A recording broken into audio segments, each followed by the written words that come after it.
নমস্কাৰ সকলোকে স্বাগতম জনাইছো আমাৰ চেনেলৰ অন্য এটা নতুন ভিডিঅলৈ আৰু আজিৰ ভিডিঅ'ৰ বিষয়বস্তু হ'ল আসাম হিষ্টৰী।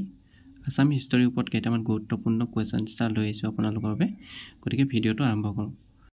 আজিৰ ভিডিঅ'ৰ প্ৰথম কোৱেশ্যনটো হ'ল হু was the earliest king of Pragjyotishpur. কি সুধিছে প্ৰাগজ্যোতিষপুৰৰ আটাইতকৈ প্ৰাচীন ৰজা কোন আছিল? কি সুধিছে প্ৰাগজ্যোতিষপুৰৰ আটাইতকৈ পুৰণি ৰজা কোন আছিল? অপশ্যন দিছে ভাস্কৰ বৰ্মন, মহীৰংগ দানৱ, নৰকাসুৰ, বানাসুৰ। আৰু ইয়াৰ ভিতৰত শুদ্ধ উত্তৰটো হ'ব অপশ্যন বি মহীৰংগ দানৱ।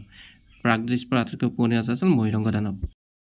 পৰৱৰ্তী কুৱেশ্যন প্ৰাচীন কালত অসমক কি নামেৰে জনা গৈছিল? কি সুধিছে প্ৰাচীন কালত অসমক কি নামেৰে জনা গৈছিল? শুদ্ধ অপশ্যনটো হ'ব অপশ্যন চি প্ৰাগজ্যোতিষ। প্ৰাচীন কালত অসমক প্ৰাগজ্যোতিষ নামেৰে জনা গৈছিল। ইয়াৰ পিছৰ কুৱেশ্যন চুতীয়া ৰাজ্যৰ প্ৰতিষ্ঠাপক কোন আছিল? কি সুধিছে চুতীয়া ৰাজ্যৰ প্ৰতিষ্ঠাপক কোন আছিল? হু was the founder of Chutia kingdom? আৰু ইয়াৰ শুদ্ধ উত্তৰটো হ'ব অপশ্যন এ বীৰপাল। চুতীয়া ৰাজ্যৰ প্ৰতিষ্ঠাপক আছিল বীৰপাল। পিছৰ কুৱেশ্যন মলেচ্ছা ৰাজবংশ কোনে প্ৰতিষ্ঠা কৰিছিল? কি সুধিছে মলেচ্ছা ৰাজবংশ কোনে প্ৰতিষ্ঠা কৰিছিল? শুদ্ধ উত্তৰটো হ'ব অপশ্যন চি শালস্তম্ভ। মলেচ্ছা ৰাজবংশ প্ৰতিষ্ঠা কৰিছিল শালস্তম্ভই। ইয়াৰ পিছৰ question in which year the treaty of Majuli was sign between Koch and Ahom. কোন বছৰত কোচ আৰু আহোমৰ মাজত মাজুলী চুক্তি স্বাক্ষৰিত হৈছিল? শুদ্ধ উত্তৰটো হ'ব অপশ্যন বি 1563 চনত। 1563 চনত নৰনাৰায়ণ কোচ ৰজা নৰনাৰায়ণ আৰু চুকাম্ফাৰ মাজত মাজুলী চুক্তি স্বাক্ষৰিত হৈছিল। পিছৰ question which one of the following epic is considered as the highest source of prehistory period of Assam. কি সুধিছে নিম্নলিখিত কোনখন মহাকাব্যক অসমৰ প্ৰাক ইতিহাস কালৰ সৰ্বোচ্চ উৎস হিচাপে গণ্য কৰা হয়? শুদ্ধ উত্তৰটো হ'ব অপশ্যন চি কালিকা পুৰাণ। পৰৱৰ্তী question who design the Paik system in Ahom kingdom. কি সুধিছে আহোম ৰাজ্যত পাইক ব্যৱস্থা কোনে ডিজাইন কৰিছিল? শুদ্ধ উত্তৰটো হ'ব অপশ্যন এ মোমাই তামুলী বৰবৰুৱা। আহোম ৰাজ্যত পাইপ ছিষ্টেমৰ ব্যৱস্থাটো প্ৰথমে মোমাই তামুলী বৰবৰুৱাই ডিজাইন কৰিছিল। ইয়াৰ পিছৰ question in which year the Kachari kingdom was annexed by British. কোন বছৰত কছাৰী ৰাজ্য ব্ৰিটিছৰ দ্বাৰা সংযুক্ত কৰা হৈছিল? শুদ্ধ অপশ্যনটো হ'ব অপশ্যন বি 1828 চনত। 1828 চনত কছাৰী ৰাজ্য ব্ৰিটিছৰ দ্বাৰা সংযুক্ত কৰা হৈছিল। পৰৱৰ্তী question the battle of Itakhuli was fought in the year. কি সুধিছে ইটাখুলি যুদ্ধ কোন বছৰত হৈছিল? ইয়াৰ শুদ্ধ উত্তৰটো হ'ব অপশ্যন ডি 1682 চনত। ইটাখুলি যুদ্ধ সংঘটিত হৈছিল 1682 চনত। Next question Sati Sadhini was a queen of which dynasty. কি সুধিছে সতী সাধিনী কোন ৰাজবংশৰ ৰাণী আছিল? শুদ্ধ উত্তৰটো হ'ব অপশ্যন চি চুতীয়া। সতী সাধিনী আছিল চুতীয়া ৰাজবংশৰ ৰাণী। পৰৱৰ্তী কুৱেশ্যন 1546 চনত প্ৰথম আহোম কোচ যুদ্ধৰ সময়ত আহোমৰ শাসক কোন আছিল? কি সুধিছে 1546 চনত প্ৰথম আহোম আৰু কোচ যুদ্ধৰ সময়ত আহোমৰ শাসক কোন আছিল? ইয়াৰ শুদ্ধ উত্তৰটো হ'ব অপশ্যন এ শুক্লেংমুং। ইয়াৰ পিছৰ কুৱেশ্যন অসমত ভূমি জৰীপ প্ৰণালী আৰম্ভ কৰা প্ৰথম কোন আছিল? কি সুধিছে অসমত ভূমি জৰীপ প্ৰণালী আৰম্ভ কৰা প্ৰথমজন কোন আছিল? শুদ্ধ উত্তৰটো হ'ব অপশ্যন এ গদাধৰ সিংহ।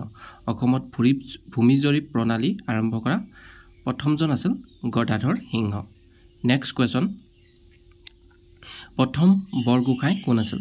কি সুধিছে হু ৱাজ দ্য ফাৰ্ষ্ট বৰগোহাঁই? শুদ্ধ উত্তৰটো হ'ব অপশ্যন এ কাননগণ। প্ৰথম বৰগোহাঁই আছিল কাননগণ।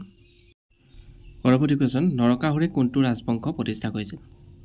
কি সুধিছে নৰকাসুৰে কোনটো ৰাজবংশ প্ৰতিষ্ঠা কৰিছিল? শুদ্ধ উত্তৰটো হ'ব অপশ্যন ডি ভৌমা ডাইনেষ্টি অৰ্থাৎ ভৌমা ৰাজবংশ। নৰকাসুৰে প্ৰতিষ্ঠা কৰা ৰাজবংশটোৰ নাম হ'ল ভৌম ৰাজবংশ।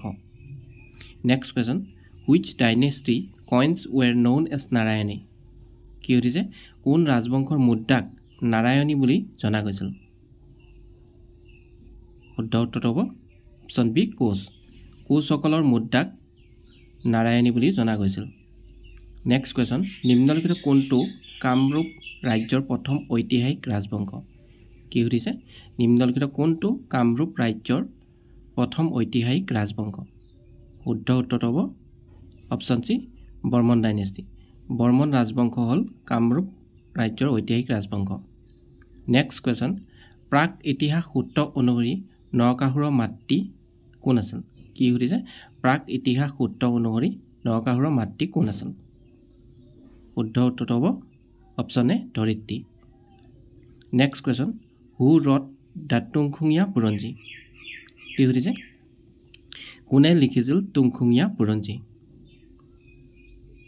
শুদ্ধ উত্তৰ হ'ব অপশ্যন এ শ্ৰীনাথ দুৱাৰা বৰবৰুৱা শ্ৰীনাথ দুৱাৰা বৰবৰুৱাই তুংখুঙীয়া বুৰঞ্জী লিখিছিল next question which Ahom king created the post off Sadiya খোৱা গোহাঁই কোন আহোম ৰজাই শদিয়া খোৱা গোহাঁইৰ পদ সৃষ্টি কৰিছিল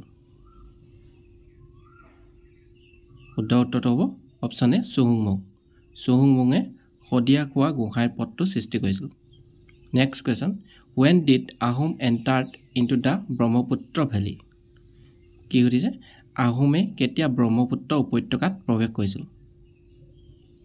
শুদ্ধ উত্তৰ হ'ব অপশ্যন ডি 1228 চনত আহোমে ব্ৰহ্মপুত্ৰ উপত্যকাত প্ৰৱেশ কৰিছিল 1228 চনত next question who kill the Narakasura কি সুধিছে নৰকাসুৰক কোনে হত্যা কৰিছিল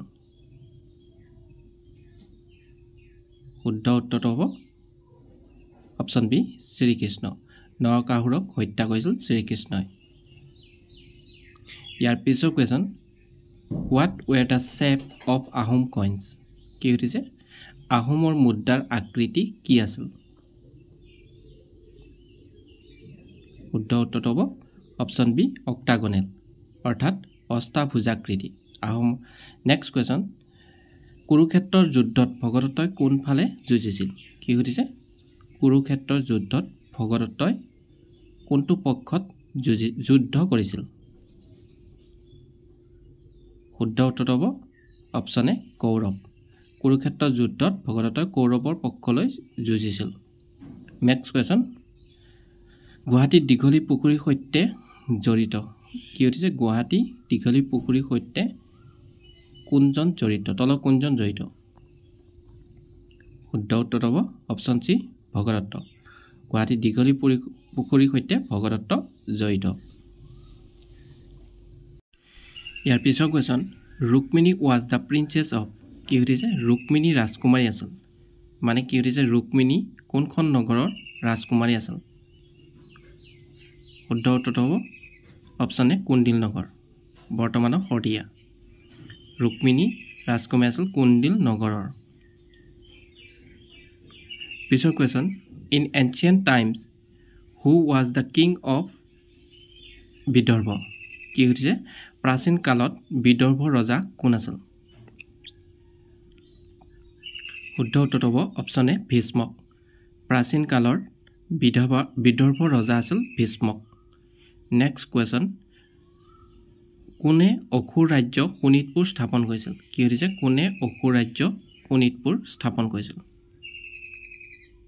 শুদ্ধ উত্তৰ হ'ব অপশ্যন ডি মাৰিচি অসুৰ ৰাজ্য শোণিতপুৰ ৰাজ্য স্থাপন কৰিছিল মাৰিচিয়ে পিছৰ কুৱেশ্যন মধ্য অসমত নৰকাসুৰৰ সমসাময়িক কোন আছিল কি সুধিছে মধ্য অসমত নৰকাসুৰৰ সমসাময়িক কোন আছিল শুদ্ধ উত্তৰ হ'ব অপশ্যন ডি বানাসুৰ মধ্য অসমত নৰকাসুৰৰ সমসাময়িক আছিল Banasura next question who was the daughter of Bana ৰজা কি সুধিছে বান ৰজাৰ জীয়ৰী কোন আছিল শুদ্ধ উত্তৰটো হ'ব অপশ্যন এ উষা বান ৰজা জীয়ৰীৰ নাম আছিল উষা পৰৱৰ্তী কুৱেশ্যন কোনখন চহৰক পূব জ্যোতিষৰ নগৰ বুলি কোৱা হয় কি সুধিছে কোনখন চহৰক পূব জ্যোতিষৰ নগৰ বুলি কোৱা হয় শুদ্ধ উত্তৰটো হ'ব অপশ্যন এ প্ৰাগজ্যোতিষপুৰ প্ৰাগজ্যোতিষপুৰক পূব জ্যোতিষৰ নগৰ বুলি কোৱা হয় পৰৱৰ্তী question the first known king to the Varman dynasty was কি সুধিছে বৰ্মন ৰাজবংশৰ প্ৰথম জনজাত ৰজা আছিল অপশ্যন ডি আছে ভাস্কৰ বৰ্মন নৰক বৰ্মন পুষ্য বৰ্মন মহিৰংগ দানৱ শুদ্ধ উত্তৰটো হ'ব অপশ্যন চি পুষ্য বৰ্মন ইয়াৰ পিছৰ কুৱেশ্যন এলাহাবাদ স্তম্ভ শিলালিপিত অসমৰ কোন অঞ্চলৰ উল্লেখ আছে কি সুধিছে এলাহাবাদ স্তম্ভ শিলালিপিত অসমৰ কোন অঞ্চলৰ বিষয়ে উল্লেখ আছে অপশ্যন কেইটাৰ ভিতৰত শুদ্ধ উত্তৰ হ'ব অপশ্যন এ ডবকা এলাহাবাদ স্তম্ভ শিলালিপিত অসমৰ ডবকা অঞ্চলৰ বিষয়ে উল্লেখ আছে ইয়াৰ পিছৰ কুৱেশ্যন নিম্নলিখিত কোন বৰ্মন ৰজাক মহাৰাজাধিৰাজ বুলিও জনা যায় কি সুধিছে নিম্নলিখিত কোন বৰ্মন ৰজাক মহাৰাজাধিৰাজ বুলিও জনা গৈছিল শুদ্ধ উত্তৰটো হ'ব অপশ্যন এ পুষ্য বৰ্মনক মহাৰাজাধিৰাজ বুলিও জনা গৈছিল ইয়াৰ পিছৰ question which king was given the title Kumar ৰজা কি সুধিছে কোনজন ৰজাক কুমাৰ ৰজা উপাধি দিয়া হৈছিল শুদ্ধ উত্তৰটো হ'ব অপশ্যন বি ভাস্কৰ বৰ্মনক কুমাৰ ৰজা বুলিও জনা গৈছিল ইয়াৰ পিছৰ কুৱেশ্যন কামৰূপ ৰাজ্যৰ নিম্নলিখিত কোন ৰাজকুমাৰীয়ে কাশ্মীৰৰ কুনাণ্ড ৰাজবংশৰ ৰজা মেঘবাহানক বিয়া কৰাইছিল শুদ্ধ উত্তৰটো হ'ব অপশ্যন চি অমৃতপ্ৰভা ইয়াৰ পিছৰ কুৱেশ্যন অশ্বমেধ যজ্ঞ কৰা অসমৰ প্ৰথম ৰজা কোন আছিল কি সুধিছে অশ্বমেধ যজ্ঞ কৰা অসমৰ প্ৰথমজন ৰজাৰ নাম সুধিছে শুদ্ধ উত্তৰটো হ'ব অপশ্যন চি মহেন্দ্ৰ বৰ্মন অশ্বমেধ যজ্ঞ কৰা অসমৰ প্ৰথমজন ৰজা আছিল মহেন্দ্ৰ বৰ্মন ইয়াৰ পিছৰ কুৱেশ্যন উত্তৰ ভাৰতৰ ভাস্কৰ বৰ্মনৰ সমসাময়িক কোন আছিল কি সুধিছে উত্তৰ ভাৰতৰ ভাস্কৰ বৰ্মনৰ সমসাময়িক কোন আছিল অপশ্যন ডি আছে গোপাল হৰ্ষবৰ্ধন সমুদ্ৰগুপ্ত ধ্ৰুৱনাৰায়ণ ইয়াৰ ভিতৰত শুদ্ধ উত্তৰটো হ'ব অপশ্যন বি হৰ্ষবৰ্ধন উত্তৰ ভাৰতৰ ভাস্কৰ বৰ্মনৰ সমসাময়িক আছিল হৰ্ষবৰ্ধন